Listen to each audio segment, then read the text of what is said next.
सिर्फ यहाँ पर किसानी किसान हमारे दर्शक देख पा रहे होंगे कि कितनी बड़ी संख्या में यहाँ पर किसानों का जमावड़ा लग रहा है और लगातार लोग आते जा रहे हैं। बसों का आना जारी है, ट्रैक्टर ट्रॉली से भी यहाँ पर किसान आए और सबसे बड़ी बात हम इसमें बता दें कि महिला किसानों की यहाँ पर भागीदारी सबसे ज्यादा नजर आ रही है। आमतौर पर ये देखा जाता है कि जब भी किसान उत्सव होता है, किसान सम्मेलन होता है, जम्बूरी मैदान पर मध्य प्रदेश सरकार के किसानों को लेकर कुछ कार्यक्रम हुए हैं, किसान महापंचायत हुई है, वहां पर किसानों में महिलाओं की संख्या जरूर कम नजर आती है क्योंकि सीधे तौर पर महिलाएं कृषि करती नहीं है। लेकिन इस बार आप देख पा रहे होंगे कि महिलाओं की संख्या में कुछ ज्यादा इजाफा हुआ है। पूरा एक महिला वार्ड बनाया गया है जो कि महिलाओं को जहां पर एंट्री दी जा रही है और बातचीत इनसे करते हैं। आप बताइए, आप कहां से आई हो, क्या आपका नाम है?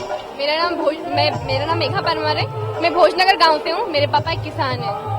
बताइए क्यों यहाँ पर आए हैं, आखिर क्या कारण है यहाँ पर आने का? पहली चीज मैं नरेंद्र मोदी जी की को सुनने के लिए आई हूँ। दूसरी चीज है मैं खुद एक किसान की बेटी हूँ जिसे मैं गर्व होता है। यदि ऐसा महासम्मेलन होगा तो मेरा ना बिल्कुल मुझे लगता था कि मैं यहाँ हूँ। अच्छा, आपको लगता है कि एक बात कही जाती है कि खेती फायदे का सौदा बनाया जा सकता है, तो कैसे बनाया जा सकता है, क्या करने की जरूरत है? अभी हम घर पे देख रहे हैं पापा जी वही पुरानी खेती की टेक्निक यूज कर रहे हैं। यहाँ किसान महासम्मेलन करने का एक मेन मोटो यही था कि किसान खेती का फायदा का सौदा बनाए, इसलिए नई नई जो टेक्निक आ रही है वो उसमें यूज करें ताकि खेती भी मुनाफे का सौदा बन सके। मध्य प्रदेश सरकार ने इस बात की कोशिश की है, प्रधानमंत्री नरेंद्र मोदी भी उस दिशा में काम कर रहे हैं। आपको लगता है कि ये तमाम चीजें आगे कुछ फायदेमंद साबित होंगी किसानों के लिए? जी हाँ, बिल्कुल, क्योंकि मोदी सरकार बनने के बाद हमारे प्रधानमंत्री की जो पहली प्राथमिकता थी किसान, कृषि और गांव, और आपने देखा होगा कि सरकार बनते प्रधानमंत्री ग्राम सिंचाई योजना, फिर आपने देखा होगा सॉइल हेल्थ कार्ड योजना, फिर जैविक खेती के विकास के लिए परंपरागत कृषि विकास योजना, राष्ट्रीय कृषि मंडी। लेकिन सबसे बड़ी बात थी कि आपदाओं में जब किसानों का नुकसान होता था उसकी भरपाई ठीक से नहीं हो पाती थी। इसके लिए जो फसल बीमा योजना चल रही थी उसमें बहुत सारी विसंगतियां थी।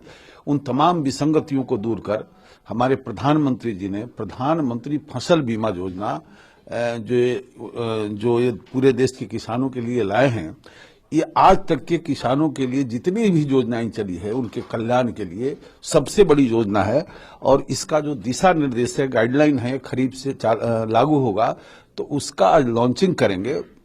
और निश्चित रूप से मध्य प्रदेश भारत सरकार की जितनी योजनाएं हैं और यहाँ की सरकार स्वयं इतनी रुचि लेती है कि आज देश के अंदर जितने राज्य हैं, मध्य प्रदेश का कृषि विकास दर बहुत ज्यादा है। और मुझको पूरा विश्वास है कि फसल बीमा योजना भी प्रभावी रूप से इस राज्य में लागू होगा। और मैं फिर कहना चाहता हूं कि किसानों के लिए आज तक की सबसे बड़ी ये योजना है। क्या है फसल बीमा योजना की खास बातें, आइए आपको बताते हैं। प्राकृतिक आपदाओं से किसानों के नुकसान की भरपाई की योजना है ये, जिससे किसानों को साफ तौर पर फायदा मिलने वाला है। योजना में किसानों को कम प्रीमियम देना होगा। प्रीमियम की दर घटाकर किसानों को बहुत बड़ी खुशखबरी दी है सरकार ने। क्लेम राशि सीधे किसान के बैंक खाते में आएगी और इसके लिए किसानों का बैंक खाता होना अनिवार्य है। क्लेम की गई राशि का कम से कम 25% हिस्सा मिलने की गारंटी इस योजना के जरिए सरकार किसानों को दे रही है। और वह योजना को पूरे राज्य में कोई एक ही बीमा कंपनी लागू करेगी, यानी सिर्फ एक ही कंपनी के पास ये अधिकार होंगे जो इस योजना को लागू करेगी। बीमा कंपनी खरीफ फसलों के लिए प्रीमियम रेट तय करेगी।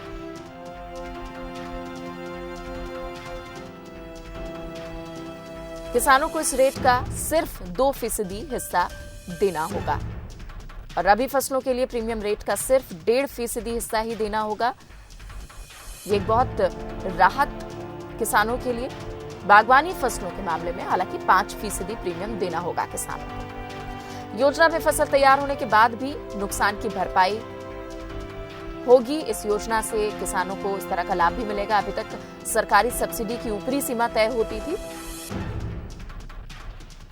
ऊपरी सीमा तय होने से नुकसान की पूरी भरपाई नहीं हो पाती थी और जिसकी वजह से किसानों को पूरा लाभ नहीं मिल पाता था।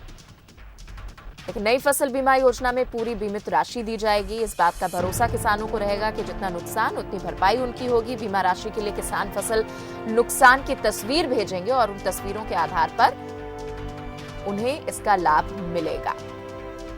तो तस्वीर भेजने से किसानों को जल्द बीमा राशि उपलब्ध कराई जा सकेगी, क्योंकि तस्वीरों से यह आकलन करना आसान हो जाएगा कि किस तरह का नुकसान किसानों को हुआ है।